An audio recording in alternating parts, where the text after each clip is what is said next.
ప్రతి అపార్ట్మెంట్లో కూడా ఎప్పుడో వేసవి సెలవుల్లో క్యాంపులోనే కాకుండా దసరా సెలవులప్పుడు కానీ సంక్రాంతి సెలవులప్పుడు కానీ లేదా నెలకొక second Saturday no books day అని చెప్పింది గవర్నమెంట్.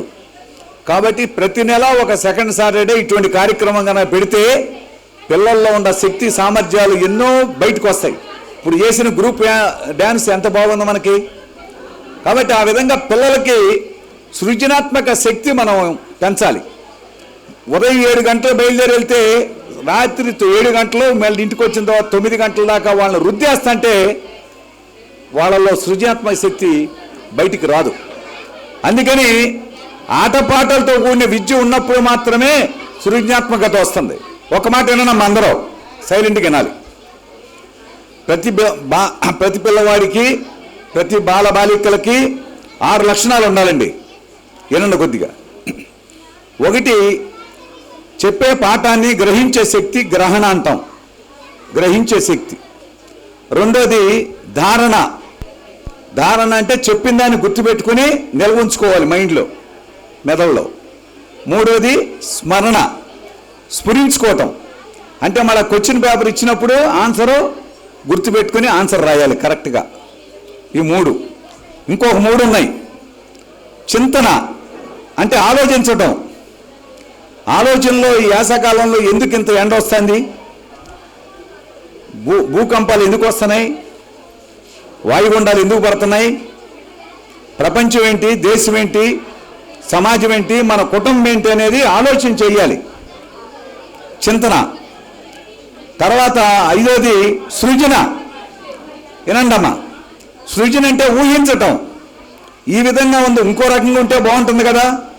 ఇంకా మన సమాజం ఎట్లా అభివృద్ధి కావాలి, మనం కొత్త కొత్త విషయాలు ఏం కనిపెట్టాలి, ఊహించాలి. తర్వాత ప్రశ్న. ప్రశ్న అంటే తెలుసుకోవటం. ప్రశ్నిస్తే సమాధానం వస్తుంది కాబట్టి తెలుసుకోవటం. ఈ 6 లక్షణాలు పిల్లలకి నేర్పాలండి మనం. కానీ నా ఒక్క మాట అన్న పేరెంట్స్, ఇవాళ మన విద్యా వ్యవస్థలో మిగతా 3 తీసేసాం. మొదట 3 మాత్రమే పెట్టి ర్యాంకులు, మార్కులు, అది ఒక ఫ్యాక్టరీ లాగా. చిన్నప్పటి నుంచి ఐఐటి కోచింగ్, చిన్నప్పటి నుంచి పెద్ద ఎత్తున వాళ్ళకి ఐఐటి కోచింగ్ చిన్నప్పటి నుంచి కావాలా? మనకు ఎంతమంది ఐఏఎస్ ఆఫీసర్లు లేరు పాతకాలంలో చదువుకున్నాళ్ళు? ఇదంతా కూడా అడ్వర్టైజ్మెంటు, డబ్బు సంపాదించటం, అది విద్యా వ్యవస్థ. ఈ విద్యా వ్యవస్థలో మొదటి 3 అమలు జరుగుతున్నాయి. మొదటి 3 ఏం అమలు జరుగుతున్నాయి? పాఠం వింటున్నారు, గుర్తుపెట్టుకుంటున్నారు, ప్రశ్నలు సమాధానం రాస్తున్నారు పరీక్షల్లో. మిగతా 3 ఎగిరిపోతున్నాయి. కాబట్టి వీళ్ళలో శక్తి అనేది బయటికి రాట్లా. చాలామంది అనుభవజ్ఞులు చెప్పింది ఏంటంటే, ఇటువంటి కార్యక్రమాలు చేయటం వలన పిల్లల్లో బ్రహ్మాండమైనటువంటి అభివృద్ధి జరుగుతుందని. ఇక్కడ సతీష్ గారు ఉన్నారు, లా కాలేజీ ప్రిన్సిపాల్ దివాకర్ బాబు గారు అని, విజయవాడ సిద్ధార్థ లా కాలేజీ ప్రిన్సిపాల్. ఆయన ఒక మీటింగ్ పిలిచాం. ఆయన ఒక మంచి మాట చెప్పాడు. ప్రతి పిల్లవాడికి కూడా లాయర్ అయినా, డాక్టర్ అయినా, ఇంజనీర్ అయినా, ఏ చదివినా కూడా 2 రకాల లక్షణాలు ఉండాలన్నాడు ఆయన. ఒకటి ఎడ్యుకేషన్ స్కిల్స్, చదువులో చెప్పింది గమనించడం, దాన్ని బాగా నెమరేసుకోవటం, కొత్త కొత్త విషయాలు ఆలోచించడం, అది ఉండాలి. రెండోది లైఫ్ స్కిల్స్, జీవితంలో మన కుటుంబంలో ఎట్లా ఉండాలి, బంధువులతో ఎట్లా ఉండాలి, చుట్టూ సమాజంలో ఏముంది అసలు, మనం అవన్నీ కూడా ఎట్లా సంచరించాలి, ఎట్లా మాట్లాడాలి, పెద్దల్ని ఎట్లా చూడాలి, గౌరవం ఏంటి, మర్యాద ఏంటి, విలువలు ఏంటి, ఇవన్నీ కూడా లైఫ్ స్కిల్స్ వస్తాయి. చెడు లక్షణాలు లోను కాకుండా మంచి లక్షణాలతో ఎట్లా ఉండాలి, ఇవన్నీ కూడా ఉన్నాయి. ఆయన ఏమన్నాడంటే, మా లా కాలేజ్, ఇదొక్క మాట ఏనమ్మా, చాలామందికి ర్యాంకులు, మార్కులు ఎక్కువైపోయినాయి, ఆ మార్కులు కూడా ఎక్కువైపోయింది. మా లా కాలేజీలో బ్రహ్మాండమైనటువంటి ఫస్ట్ క్లాస్ ర్యాంకుల్లో పాస్ అయినటువంటి వాళ్ళు లాయర్లుగా సక్సెస్ కాలేదు. లైఫ్ స్కిల్స్ ఉన్నటువంటి వాళ్ళు మాత్రం బ్రహ్మాండమైన లాయర్లుగా తయారయ్యారు. కాబట్టి ఎడ్యుకేషన్ స్కిల్స్తో పాటు లైఫ్ స్కిల్స్ కూడా అవసరం అని చెప్పాడు ఆయన ఒక ఉపన్యాసంలో. అవునా కదా? మీరు ఆలోచన చేయండి. ఇంకా కొన్ని ఉదాహరణలు చెప్తా. ఈ బాలోత్సవాలు, ఇటువంటి కల్చరల్ కార్యక్రమాలు ఏమిటి, పిల్లలతో డ్యాన్సులు చేయించేస్తారు, తైతిక్కలు ఆడుతున్నారు, ఇదంతా ఎందుకు, చదివేద్దాం అదే పనిగా అనుకుంటున్నారు చాలామంది. డాక్టర్ వాసిరెడ్డి రమేష్ బాబు గారు అని కొత్తగూడెంలో 25 సంవత్సరాల బాలోత్సవం నడిపాడు. అందుట్లో ఒక పాప ఒక కథ రాసిందట, ప్రోగ్రాంలో పాల్గొనడానికి వచ్చి. ఆమెకు ఒక ప్రైజ్ వచ్చింది. ఆమె తర్వాత వెళ్ళిపోయింది, ఇంజనీరింగ్ చదివింది, అమెరికా వెళ్ళి మళ్ళీ ఎంఎస్ చేసింది. ఓ రోజు డాక్టర్ గారికి ఫోన్ చేసి, డాక్టర్ గారు నేను ఒక పుస్తకం రాశాను కథలతో, నేను ఇండియాకి వస్తున్నాను, దాన్ని మీ చేతులతో ఆవిష్కరించాలి, మీ బాలోత్సవంలోనే నేను కథకి ప్రైజ్ పొందాను అని చెప్పినంటే ఆయనకి ఎంత ఆనందం వేసిందో. అబ్బా, నేను నడిపిన బాలోత్సవంలో మరి ఈ పాప ఈ రకంగా అమెరికా వెళ్ళి చదువుకుని కథల పుస్తకమే రాసిందని చెప్పి ఆయన ఆనందంగా చెప్పారు. ఒక చోట మా బాలోత్సవాన్ని పిలిచినప్పుడు విజయవాడ అమరావతి బాలోత్సవాన్ని పెట్టి 8 సంవత్సరాలు నడిపాం, ఇప్పటికీ నడుపుతున్నాం. ఇంకొక ఆయన రంజిత్ భాష అని విజయవాడ మున్సిపల్ కమిషనర్కి వచ్చాడు, ఐఏఎస్ ఆయన కృష్ణా జిల్లా కలెక్టర్గా కూడా పనిచేశారు. ఆయన ఒక బాలోత్సవాన్ని పిలిచాం. ఆయన ఏం చెప్పాడంటే, అమ్మా పిల్లలు, అరే నానా సైలెంట్. ఆయన ఏం చెప్పాడంటే, రంజిత్ భాషా గారు, నేను ఇట్లాగే ఒక క్విజ్ కాంపిటీషన్లో పాల్గొన్నా, క్విజ్ కాంపిటీషన్లో నాకు ఒక ప్రైజ్ వచ్చింది. అప్పటి నుంచి నేను క్విజ్లో ప్రైజులు కొట్టాలని పుస్తకాలు చదవడం ప్రారంభించాను. చదివి ఐఏఎస్ ర్యాంక్ కొట్టేశాను అన్నాడు. చూసారా ఎంత ప్రేరణ ఇచ్చిందో. రంజిత్ భాష స్వయంగా చెప్పాడు అనమాట. ఆ విధంగా ఎన్నో అనుభవాలు. ఇంకొక విషయం చెప్తా, మా లైలా కాలేజీ వైస్ ప్రిన్సిపల్గా పనిచేశాడు ఒక ఆయన, ఎస్పి రామరాజు గారు. ఆయన ఏం చేశాడంటే ఒక అనుభవం చెప్పాడు. మా స్టూడెంట్స్ ఇద్దరు సేమ్ ఒకే మార్కులు ఒకే ర్యాంకులు ఒక ఇంటర్వ్యూకి వెళ్ళారు. ఇంటర్వ్యూ చేసిన వాళ్ళు ఇద్దరిలో కూడా ఏది అడిగినా కూడా సమాధానం ఒకే రకంగా చెప్పేస్తున్నారు విడివిడిగా.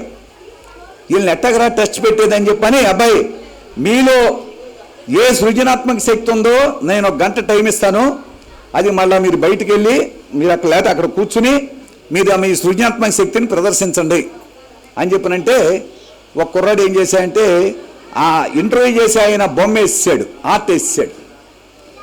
మళ్ళీ తర్వాత ఇద్దరిని పిలిస్తే రెండో అతను ఏమి వేయలే.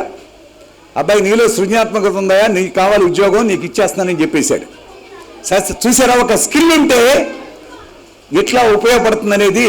ఇటువంటి ఎగ్జాంపుల్స్ చాలా ఉన్నాయి. అందుకని పిల్లలకి ఎప్పుడు కూడా మనం ఆటపాటలతో కూడిన విద్య, బయటికి వెళ్తే ఏమైపోతారో, ఇవన్నీ చెడిపోతారేమో. సమాజంలో చెడులు ఉన్నాయి, జోదాలు ఉన్నాయి, బెట్టింగ్లు ఉన్నాయి, టీవీ సెల్ ఫోను ఇవన్నీ కూడా ఒక వ్యసనంగా తయారైనవి. కొంతమంది 1 గంటే మాత్రం సెల్ ఫోను, మిగతా టైం ఇవ్వడానికి లేదు, అది ఇవ్వాలి మళ్ళీ క్లోజ్ చేయాలి. అట్లా కొంతమంది అన్నం పెట్టేదానికి కూడా సెల్ ఫోన్ ఇచ్చి అన్నం పెట్టేస్తున్నారు. మనం అందరం, నేనేం మినహాయింపు కాదు, మన ఫ్యామిలీస్ అంతా సెల్ ఫోను టైమింగ్స్ పెట్టి ఆ రకంగా మన పిల్లల్ని చదువు వాళ్ళు ఇష్టపడే అంశం ఏదో చూసి ఆ రకంగా మనం చెయ్యాలనేది మేము కోరుతున్నాం. అందుకని అమరావతి బాలోత్సవం యొక్క ప్రోత్సాహంతో మేము తాడేపల్లిలో కూడా ఏమైనా చేయాలి, ఇక్కడ బి బ్లాక్లో ఉంటున్నాను నేను, ఏదో ఒకటి చేయాలని చెప్పి మేము 3 రకాల ట్రైల్స్ చేసామండి. ఒకటి, ఈ మొత్తం మంగళగిరి కాన్స్టిట్యున్సీలో మంగళగిరి తాడేపల్లి బాలోత్సవాన్ని పెట్టి 3 బాలోత్సవాలు జరిపాం. ఇప్పటికి 70-80 స్కూళ్ళ నుంచి 2 రోజుల పాటు 4-5 వేల మంది వచ్చారు. ఉగాది పండుగ నాడు బాలోత్సవం జరిపాం. ఉగాది పండుగ నాడు బాలోత్సవం పిల్లల్లో ఏదోటి వాళ్ళకి నచ్చింది. ఇప్పుడు ఎన్ని ప్రదర్శనలు ఇచ్చారు, ఎంత చక్కగా వేశారు మన పిల్లలు. ఆ రకంగా ఇక్కడ గుడ్ న్యూస్ స్కూల్లో ఒకటి పెట్టాం, తర్వాత అరవింద స్కూల్లో ఒకటి పెట్టాం, అది సక్సెస్ అయింది. సంక్రాంతి అప్పుడు కూడా ఏం చేయాలి, సెలవులు ఇస్తున్నారు 15 రోజులు. సంక్రాంతి సంబరాలను పెట్టి బాగా డ్యాన్సులు నేర్పించి మంచి అభ్యుదయ భావాలతో, ఇందా జగన్ గారు పాడారే, మన ఆంధ్రదేశం యొక్క గొప్పతనం, కృష్ణా గోదావరి పెన్నా నదులు ఉన్నాయి, ఇంత బ్రహ్మాండమైనటువంటి భూమి ఉంది మనకి.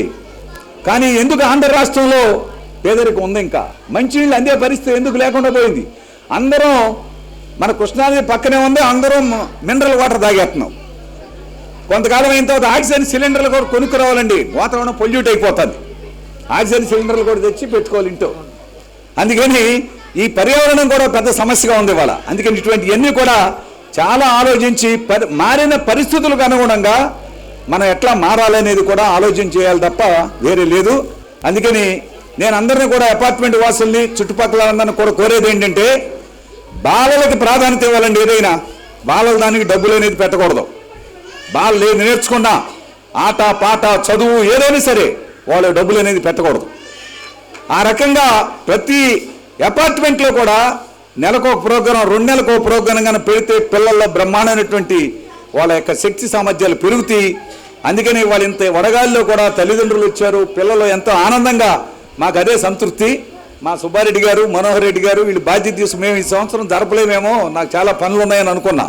మనోహర్ రెడ్డి గారు బాధ్యత తీసుకుని ఏమైనా పిల్లలు అడుగుతున్నారంటే, గత 3 ఏళ్ళ నుంచి 4 ఏళ్ళ నుంచి జరుపుతున్నాం. ఈ అపార్ట్మెంట్లోనే చిత్రలేఖనం పోటీలు పెడుతున్నాం ఆగస్టు 15 సందర్భంగా. చుట్టుపక్కల స్కూళ్ళ నుంచి 300 మంది పాల్గొంటున్నారు పిల్లలు. బ్రహ్మాండమైన ఆర్ట్లు వేస్తున్నారు. కాబట్టి ఇటువంటి అంశాలను ప్రోత్సహించాలి సమాజం, పౌర సమాజం, మనం అందరం తల్లిదండ్రులు ఆ రకంగా ప్రోత్సహించాలని కోరుతూ, భవిష్యత్తులో కూడా మీ అందరూ సహకారం ఇస్తే ఎన్ని కార్యక్రమాలైనా మేము రూపొందిస్తామని హామీ ఇస్తూ నేను సెలవు తీసుకుంటున్నాను.